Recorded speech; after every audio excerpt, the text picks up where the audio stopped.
c'est un militaire. Il est né au Sénégal. Il est né à Paris. Il est né à Paris.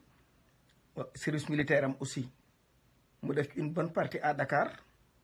qui armée française. Dëkk ci camp bi ak soldats yi ànd ak ñoom di génn xam seeni jikko ak seeni melokaan ak seeni réewande ak seeni dérive tey moom laa bëggoon a jot nag ñu waxtaan mais depuis presque 1 heure de temps maa ngi làmb mais mënu ma koo jot mooy problème bi nettali ci gémmiñu borom la jekke te comme c'est un Sénégalais qui a servi pour l'armée française defee militaire am ci armée française bi nekk Sénégal di ànd ak soldats yi di génn dem Almadies di ànd ak soldats yi di génn di wër Ndakaaru di ànd ak soldats yi daanaka di dugg fu ne dëkk ak ñoom di lekkandoo ak ñoom dégg seeni wax yu bon ak seen wax ñu ñaaw muy nit ñoo xam ne ñu arrogant lañ ñoo xam ne xëy na ni leen dëkk bi dalale moo baaxul daal wala xëy na muy complexe boobu suñu autorité am nañ ko wala muy loo xam ne tam aussi askan wi gis na fi ay soldats waaye xam ñu lu leen fi indi bon muy difficulté yoo xam ne moo waral ndeysaan ñu yóbbu événement bi amoon Dakar ñu téye suñu waaju baax jooju nga xam ne borom njaboot la suñu waaju baax jooju nga xam ne ay sëram ak i rakkam ak i cousin ak i frère am la àndal jotul la kenn dara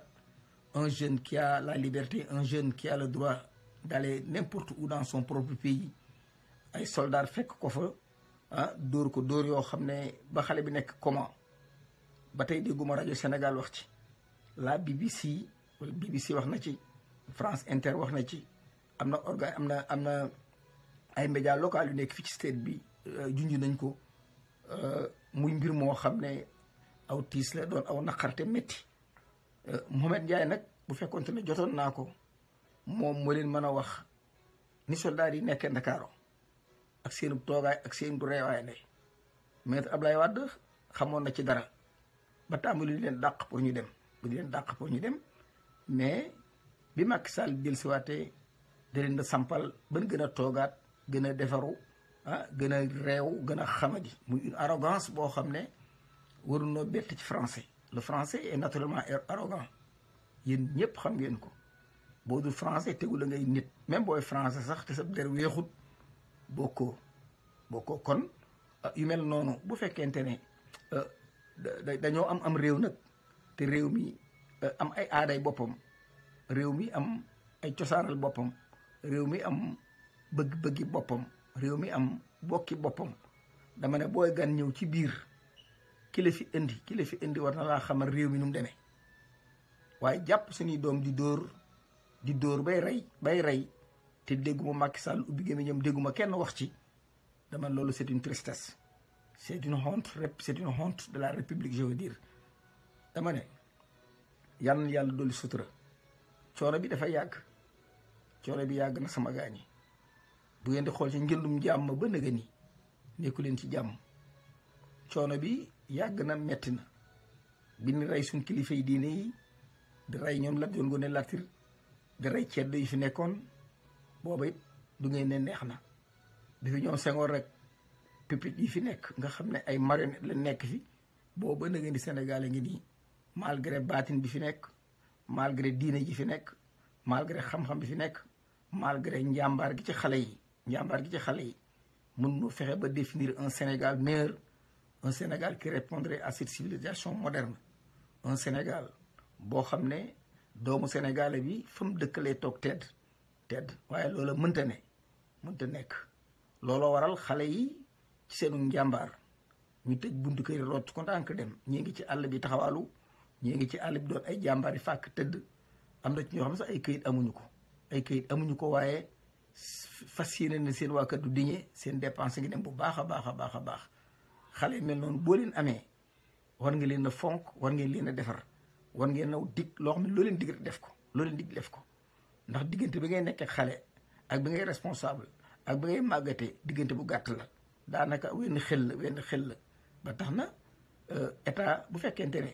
dangaa yor ay xale yoo xam ne bu ñu waxante dëgg ñoo moom réew mi ñu bokk ak yow war ngaa mën a taxaw ci seenum njàng seen jàngoroy ndey nga taxaw ci fexe ba lekk gi yomb seen bàyyi seen poos lu mu làmb lekk waaye nous avons tout ce qu'il nous faut pour se développer. Malheureusement nous sommes sous les chaînes de la colonisation, une colonisation éternelle, une colonisation boo xam ne amatul benn sénégalais boo xam ne yaakaar nga ne da nga ci génn ndax kat dama ne ëpp na téeméer nekkuñ ci jàmm tubaab bi ngalaab nu toog ci suñu digg bopp bi yor karawaas di duma ñuy daw te bokk na moom lenn du ay waaso du emplacement géographique du amul lenn loo xam ne nural ko nu bokk ko ba mu jógee fa ñëw lépp loo xam ne ñoroon nañ ko ñu di ko ñu wattu ko dem dama ne aw tiis la metti na kon mbir mi daal loolu la demee maa ngi bëggoon a wax ak nag tey Mohamed mu ñaa ko Mamadou Mat Ndiaye moo nga Paris moom il est né en France waaye nag yàgg na ci armée française te aussi Dakar la nekkoon comme Dakar la nekkoon ci bees bi di ànd ak ñoom di génn kooku rek moo mën a wax ngeen dégg lu wér man nag yàlla dogal na xaw ma sax nu mu demee waaye am naa ci aw naqar ndax ab sénégalais fu ko ak dégg jame ma déggoon bañ koo dégg am naa aw naqar ñun waratuñoo sonn attatuñu ab coono askan wépp a feebar sa feebaru yaram feebaru xel wala feebaru xol amul kenn koo xam ne ci li nga nekk tu es certain de ton lendemain amul dañuy xëyee ko wàcc dema ko dikk lu am rek yenu indi ci njaboot gi ànd ak un gouvernement mafia ànd ak des voyous yoo xam ne dama ne nit ñi sonn nañ lott nañ gàcc nañ kilifa yi nga xam ne ñoom lañ yaakaar jox leen seen bopp àdduna ak alaxira góor bu ñëwee taxaw bàyyi ne la yow ngay moromam mu ne la man kat ba jox naa la sama bopp àdduna ak alaxira kooku même bu fekkee ne waa ji dafa feebar c'est une grande responsabilité boo xam ne jël nga ko yow mi jël ñaari loxoom kon bu nekkee ci am réew mu mel nii ñu din dawal din pédale din duma din karawaase su ndey wopp mënuñu leen a faj réew mi di xiif bagage yi ñu fi indi mu produit alimentaire ñu war ko lekk benn bu ci baax newu ci lépp posen la yoo xam ne tubaab bi ko indi installé na ko ñu di ko jël ñu yaakaaroon ci kenn képp lañ ci yaakaaroon bay lépp ñu jël ko jàngale ko comme suñu doom jàngal nañ leen li ñu waroon lépp def na ko ci ñoom bindeel see ñi ngi nii amuñu njariñ làkki tubaab la ñuy def karawaatu di tiitaru koo cox ma ne sama diplôme nangam koo cox ma ne université nangam te amul kenn ci ñoom ku mën a liggéey pusa laa la wax buñ ko bëggee Dubaï lañ koy jënde truelle bu maçon yi liggéey dama leen ko yóbbante Dubaï ci ay doomu aadama yoo xam ne dañ ne li tubaab bi xam nañ ko li tubaab bi jàng nañ ko muy gàcce goo xam ne dama ne kan xoolaat suñu bopp kan delle ci suñu maam kat buñ leen xeeb cere xam-xam a koy indi xam-xam a koy defar xool dafa dugub ji nekk la ko faraaso jiko ba mu màgg nga xalaat ne danga ko war a bojj ko weer ko dugal ko ci dàgg maanaam science mathématique ak calcul ak science bi bu ci biir ba doom bi génn nga continuer fexe ba laala ko mun ratax lool nga di ko lekk du fanaan ci sa biir mu dem ba bokk ci téeméeri lekk yi nga xam ne ñoo gën a célèbre gën a baax ci àdduna kon sa maam jàmbaar la nun koy noo xamul fu ñu jëm alal yépp suñu doom lañ ko jàngale làkk tubaab rek la ma ne làkk tubaab tey ak lu Sénégal mën a soxla seen xel ci importation lay nekk waaye seen xel nekkul ci industrie bu ko defar dama der yuñ jullee ba ndëgën yi dañuy rey am xar lekk yàpp wi fees ko jël der ba di ko jullee ci jamono yi ñu toll tubooy ci boppam buñ ko tubaab bi solo duñ julli duñ jaamu yàlla mu benn dépendance chronique dépendance boo xam ne benn nit ku taxaw ne mën naa ko dindi da ngay wax li leen neex rek dépendance boo xam ne askan yi ñoo war a jóg askan yu seen bopp ñoo war a ànd askan yi ñoo war a taxaw pour faj ko waaye ñii ngeen jiital ñu woy seen bopp kilifa xaw ma lu mu doon bu leen di xaar torox nañ bu dee jële nag ni leen wóor ne àjjana moom yàllaa ko moom bu dee fii nag gisaguñ dara bu ngeen xoolee taali bi ni ci àll bi di daw guddi suba ngoon dama ne mun bu leen ko wax duñu ko gëm tant que ñëw leen ci àll bi su ngeen demoon ci tefes gi xool butiti taalibe yi laa wax ni ko tan yi këfe di naaw te ay sénégalais képp jóg ne damay teddi dama ne loolu du ko gën a ñaaw gisuma ko buñ tolloo fii avec les nouvelles technologies de l'information comme tout est possible la science n'a pas de limite la science est l'outil des solutions la science surtout jàng nga xam ne c'est une culture universelle boo yëree xam suñu borom digle ko ne jàngi leen ñu am un état vaillant boo xam ne il a transformé le type sénégalais nga xam ne xamuñu lu mu doon kon ab cri de cœur la boo xam ne léegi laa ko mën a joxe waxtaan wi mi ngi jëmoon ci militaires yi nekk France nekk Sénégal non seulement respecté wuñu boole ak duma suñuy doom te police dik duñ génn xanaa ana la gendarmerie xanaa duñ génn ana procureur bu làmmiñu rëy yu Basiru na génn Macky Sall na wax non na Macky Sall bi gi mi ñam mais dañoo respecté wul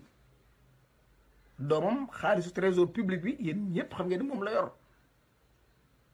xale yi bi may fekk fii lu tuut lañ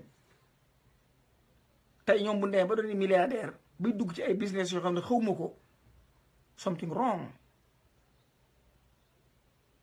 doomi jàmbur yi toroxal ak doomi jàmbur yi nga xam ne dañoo war a jàng état bi sàcc xaalis bi te suñ doom yi war a jàng université zéro dañ leen brainwash ba kenn ku ne 5000 francs bourse boobu moo la gën a ñor zircon bi ci réew mi le syndicat sénégalais nga xam ne dans toutes les révolutions toujours il y a le syndicat qui a été toujours remarqué nous voyons un syndicat au Sénégal boo xam ne syndicat négociation syndicat boo xam ne mënuñoo régler dara syndicat boo xam ne il faut voir le cas des enseignants nga xam ne jàngale ni mu foore kii jàngal sa doom kii yor suñu doom kii war a defal le futur sénégalais nga lànk bañ koo fay lànk bañ koo jox xaalis tamit yow sa doom dara manqué wu ko askan wi ne pat waxuñu dara dama ne kan bokk jóg ànd gore te xam ne ñi ngi war ay nit ñi ngi war ay génération il y a des générations à venir il y a des futures générations yoo xam ne ñu ngi daw di ñëw on dirait que d'ici 40 ans rek wala 50 ans 40% de la population du monde li ci ëpp ay africain la ñuy doon te tey amuñu benn préparation bu ñu def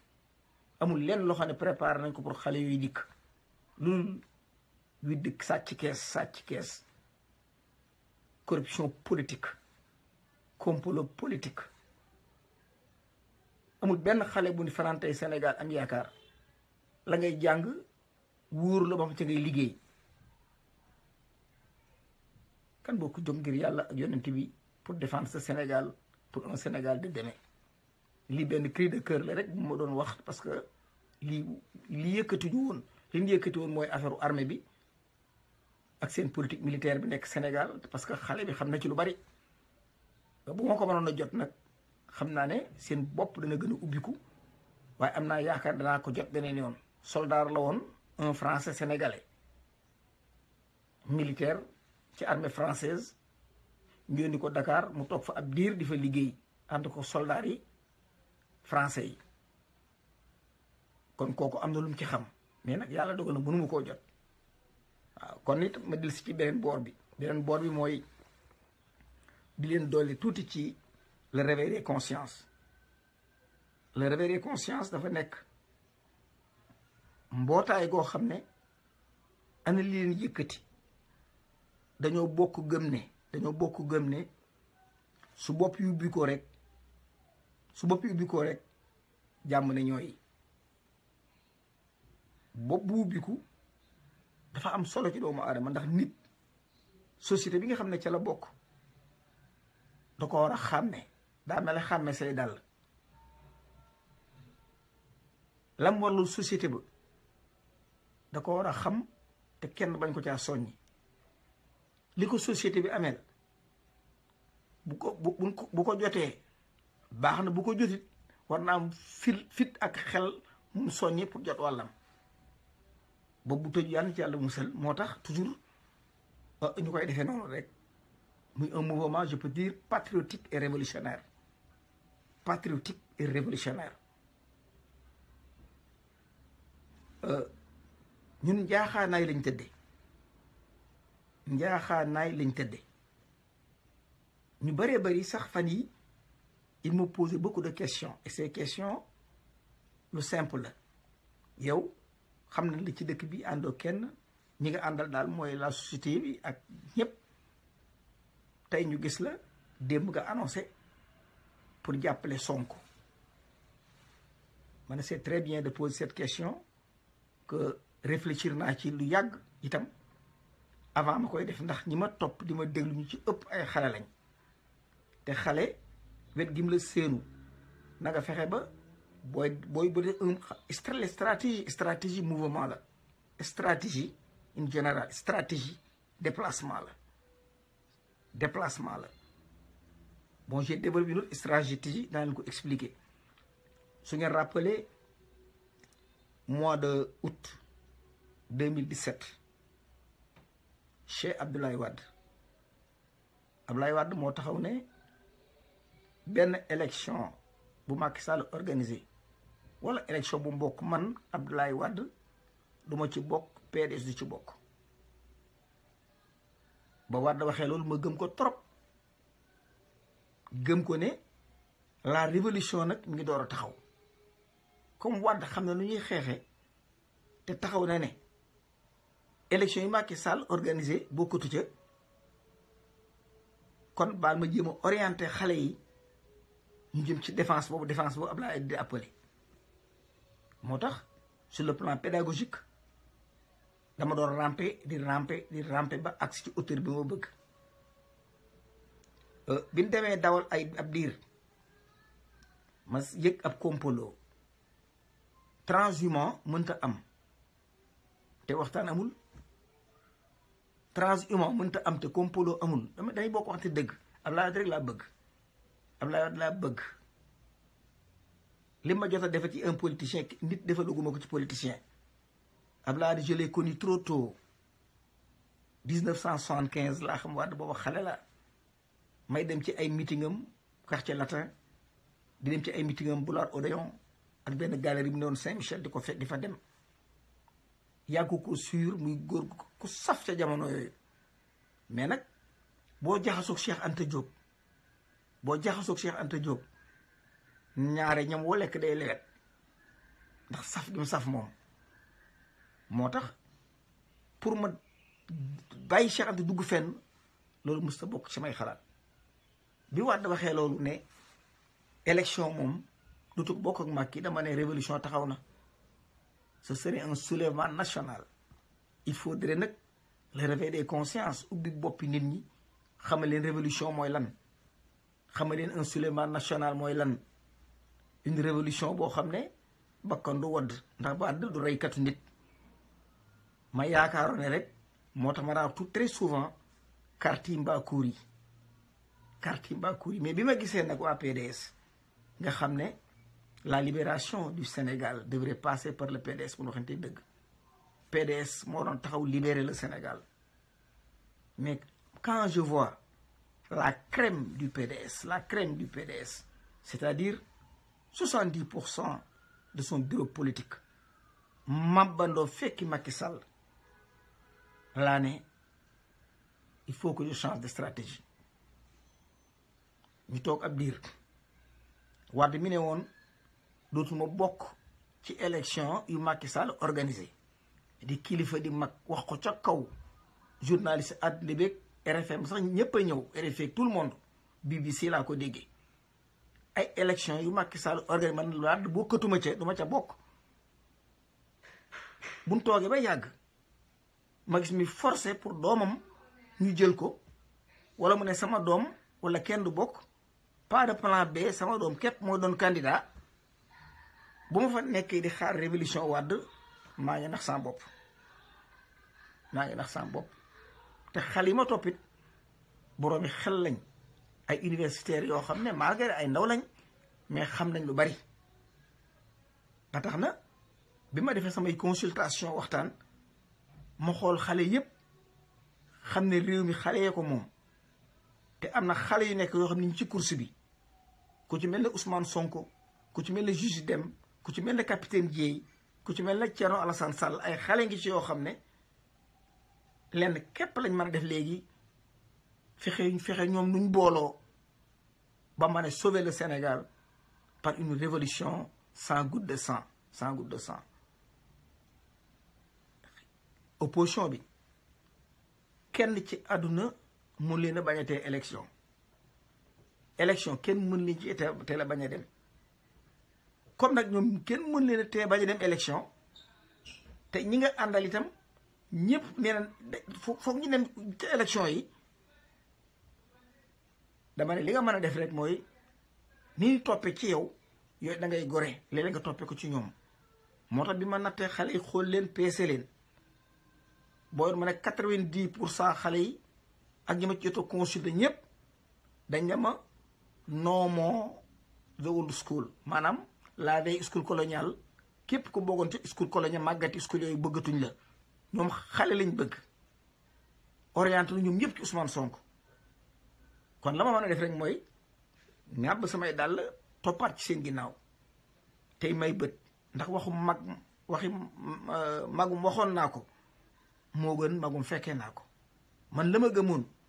Sénégal gépp wàcc armée bi dagg ci digg bi ñu mën une révolte boo xam ne daañu jël réew mi buñ ko jëlee xotti drapeau bi taal ko sànni hymne national ñu xotti sànni constitution ñu xotti sànni créer yeneen assise nationale pour defar beneen république bu bees te teg ko ci loxoy xale yi loolu moo doon sama philosophie mais comme nag élection mënta ñàkk danaa seet xale yi nag xool géew bi xool ni xale yi demee seet net gum position bu may jël moo tax ma ànd ak xale yi fekki Ousmane Sonko nekkul da ngaa bokk Pastef déedéet bokkuma ci parti politique mais comme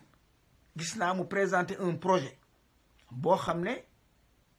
moom doo nga ko def ko publiquement ma dégg li mu wax seet ko muy projet boo xam ne dafa dëppoo ak l'information d'aujourd'hui une communication boo xam ne bu jaar yoon la ndax Ousmane Sonko li mu doon wax jigéen ji jóge ca teen ba gàddug la yet gàddug bi ñu waar xam na ko ka ca marché bay jaay jën xam na ko je peux dire rien n'est scientifique maanaam dafa indi une logique teg ko muy ay idée boppam yoo xam ne bi ma ko xoolee xam naa ni lii moo tax xale yi maam wuti ko ma topp ci ginnaaw xale yi ànd ak ñoom teewul am nañu xalaat ñu itam yoo xam ne il faut mu ñu jàlle ko ci moom ndax xel min am ba wañu ko di ko jàppale moom war naa xam ne am na xel mu doy sëkk moo xam ne bu mënta yorum réew it am na lu mën a defar ba tax na foog mu déglu ñu loola moo waral ñëw gi nga xam ne jàppale naa ko Ousmane Sonko te duma ci dellu ginnaaw Ousmane Sonko est prêt à libérer ce pays là j'ai vu que Ousmane Sonko li may jot a gis am na capacité boo xam ne ak équipe boo xam ne am naa yaakaar ne il va révolutionner le système la continuité bëggatuñ ko nous voulons un autre Sénégal li fi daan am bëggatuñ ko ngir yàlla leneen lu bees tàq loo xam ne day maase ak jamono yi maase ak système de communication bi am léegi loolu lañ bëgg waaye amaana la fi nekkoon dama ne loolu intéressé wuñu soo déggee ma ne leen la crème du PDS dangay xool bureau boo xam ne Souleymane Ndéné Ndiaye jóge na fa ñu ne Ousmane Ngom jëli bagaasam Pape Samba mu topp ca Farba Senghor nga xam ne waa da ko daan dundal mu daw topp ca Sitor Ndour xam ngeen ko mu jëli bagaasam dem Sada Ndiaye ak làmmiñu uré yu gis ngeen ko la loi Sada Ndiaye mu jëli bagaasam dem Bamba Ndiaye imam Bamba Ndiaye imam Bamba Ndiaye jëli bagaasam dem marget lam fi doon wax Serigne Mbacke Ndiaye nga xam ne waat da ko wóoloon di ko toppatoo def ko doom anak waa jooju Serigne Mbacke Ndiaye bëgg tur teg bëgg waat moom yeneen groupe yoo xam ne c'est pure lâcheté pure lâcheté. yaa Balde qui est là-bas Aïda Mbodj mi ngi foofa Omar Sarr ma nga fa Madické Niang ma nga fa muy ak groupe yoo xam ne ba ndëgë ni dañoo lànk ba ñu ubbi boppi nit ñi te ñoom ñëpp fekk nañ Macky Sall damay kan bokk waxtaan. même Alioune Mbaye Peex nga ne sac bu ne Wade jox na ko jël nay bagaasam fekki Macky Sall waaw bu fekkee ne équipe boobu nga yaakaaroon pour mener ta révolution équipe boobu nga yaakaaroon pour wàcce Sénégal yi ci mbedd mi équipe boobu nga yaakaaroon pour taxaw reyante ak Macky Sall foqar ci réew mi par force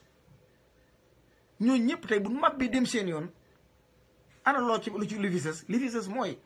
xoola opposant yi ka ca tane wala nga yaakaar ne foog na nga toog di ko déglu te fexe indi beneen système bu bokkul ak bee nga placé woon ndax bee échoué na bu nax suñu bopp politiciens yi réeroowuñu te réeroowuñu ak kilifay diine yi bu nax suñu bopp ñun ñi ñooy sonn ñoom sonnuñu le trésor public c'est l'argent des Sénégalais jotiwu leen ci ñoo ko yor di ko manipuler ak a séddoo ak a def la ñu bëgg a def. Nous n'avons pas une armée. Nous avons l'armée française du Sénégal. Une armée impuissante. Une armée boo xam ne man ngaa rendi ab Sénégalais ci kanamam mu du mooyu. Une police d'État. Une police boo xam ne dafay nekk pour les élus locaux. dafay nekk pour les élus de la République. dafay nekk pour défendre ak une justice boo xam ne ni mu demee xam ngeen ko. kon day dagan ci man comme ñi ma yaakaaroon ne ñooy sama armée ndax bu PDS génnoon dama ne PDS génnoon ànd ak ñam war a àndal benn transhumance ba ñu am ñëpp gore kenn ku ne tam-tamal sa cour taxaw Macky daañu ko yooyu ci 24 heures mais du ma ànd ak mbooloo nag toog fay xoole ñuy war di dem Abdoulaye Wade mi seen bàyyi bu ne du ma bokk ci élection bokkatuma ci xëy mu naan sama doom lay bokk par force waapee noonu du ma bokk ma dikkee naan candidat B candidat A candidat C da ngeen bëgg ma toog fa di xool damay lànk damay dem ci biir laay dugg fekki Ousmane Sonko jàppale ko di ko déglu di ko ñaan mu di ma déglu may itam parce que doomu aadama laa comme moom lu mu bëggee Sénégal rek bëggee naa ko nu ko raw lam yër nag bu ma ko yor dem naa fu mu demut te fer naa iji bu baax a baax li wér te wóor mooy na si xale yépp jóg ngeen àndandoo jàppale ji Ousmane Sonko moo gën jàppale ji Ousmane xoola maa leen dox génne leen cours yi c'est trop tard mënatut a nekk ñi may yaakaar mu waa PDS ils ont tourné le dos à cette révolution comme d'habitude retourné nan ko daa defee waaye yéen ku leen ne woon Souleymane Ndéné ak wax ji mu wax ci transhumance tey mu jël ay bagaasam mbooloo moom ku ca bokk rek war ngaa génn dem sa yoon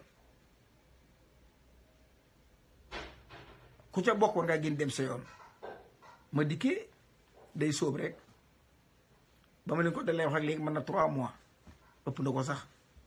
Omar Sarr déggule mi ne pat buuf ci ginnaaw waaye jël nay wëri sam dem na waaw ku dul Doudou Wade ak ki sant Sall waa jooju ñaar ñooñu laa yaakaar ne lu réy leen di génne PDS Doudou Wade dana ko wér ci ak mbokk ku wóolare bu xel mi demee ak xol bi jëmm ji du mën a dem du dem mukk loolu mooy li nga xam ne moo ma ma ne daal comme je dois être actif baal ma dem fekki Sonko bu yëngatoo ma yëngal loolu moom ma mëne ma dem ci Sonko waaw kon mbir mi loolu la maa ngi jéggalu ba tey ñaan jàmm rek na moo xaj ci réew mi ñun ñëpp ay bokk lañ war noo bokk rek defar ba mu baax waaw laltaay gi nag France teg ci suñ kaw din war a pédale ka dawal daañu ko teggi bu soobee yàlla. Sonko aussi li mu wax ci CFA bi pour créer sa propre monnaie loolu ñu ngi ko ci xaar bu baax a baax a baax parce que su fekkente ne tu n'as pas le contrôle de ta banque centrale ce serait impossible pour nga mener une politique monétaire et la politique monétaire mooy li nga xam ne mooy dugal mooy génne mooy yëkkati mooy defar mooy miroir bi nga xam ne boo ci ne jàkk-jàkkal li nga bëgg lépp. Une bonne politique monétaire pour nga développer ko il faut nga am accès ci sa banque centrale 24/24 loolu buñ ko amul du yàgg mukk ban jege développé wala ñu xalaata développé kon Sonko ñu ngi koy félicité bu baax na góorgóorlu te lii mënu wax nag lii mënu wax ñi fi nekkoon wax nañu lu ëpp wax na lu ëpp loolu waxoon lu ëpp loolu waaye tey ni fi mujjee ñoom am naa yaakaar ne gor la ndax kanamu jullit laa seen ci moom seenuma ci moom kanamu naafiq loola psychologie la bu ma natt ci moom moo tax daal doy na ma pour ma jàppale ko jàpp ma du ma ci dellu ginnaaw mukk nag opposition bi yéen itam bu ngeen mën a jóg ngeen booloo am fulla fexe ba premier tour ki génn ci premier tour bi yéen ñëpp ngeen ànd ak moom def leen loolu ma dikkee ñaa bu ñëwee même bu amee mouvement boppam bu deuxième tour ke Macky lay jàppale Aïda Mbodj bu demee deuxième tour Macky lay jàppale Balde bu amee deuxième tour Macky lay jàppale Aïssata Tall Sall même bu amee deuxième tour Tanor la koy jox bu fekkee ne bokk na ak yeneen candidat fictif yoo xam ne duñ candidat yi dara Macky lañ jox xaalis ñu bëgg a yàq parrainage bi mbir mi loolu la waaye nag yàlla moo ëpp doole doomu aadama pexe yàlla doomu aadama àttanu ko moo tax toujours bu làqoo ci ginnaaw suñu borom yaakaar ji di gën di yaatu toujours ndax ay doomu aadama lan yàlla dogal lim sàkk mu gën cee bëgg nit muy noonu kon asalaamaaleykum wa rahmatullahi taala wa barakaatu maa ngi jéggalu bu baax lu ma ci juum nag maa ngi koy jéggalu waaye xale yi góorgóorlu leen ngeen dajaloo bu Sonko jëlee réew mi dama ne 100 mètres ci boppam daañu ko toj tasaare ko dem ci àll ba tabax fa kaso ñoom Macky Sall nekk fay bay mboq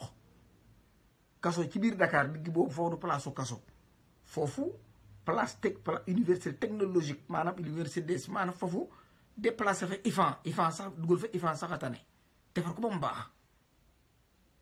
waaye foofu du place su prison kaso ba ne dem ca ginnaaw Tamba te ñu ñaan yàlla nag